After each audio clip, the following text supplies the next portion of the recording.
কখনো শ্বেত কখনো পীত কখনো নীল লোহিত রে, কখনো শ্বেত কখনো পীত কখনো নীল লোহিত রে।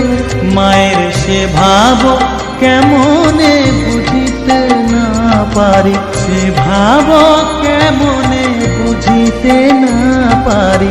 ভাবিতে জন্ম গেল রে শ্যামা, মা কি আমার কালো।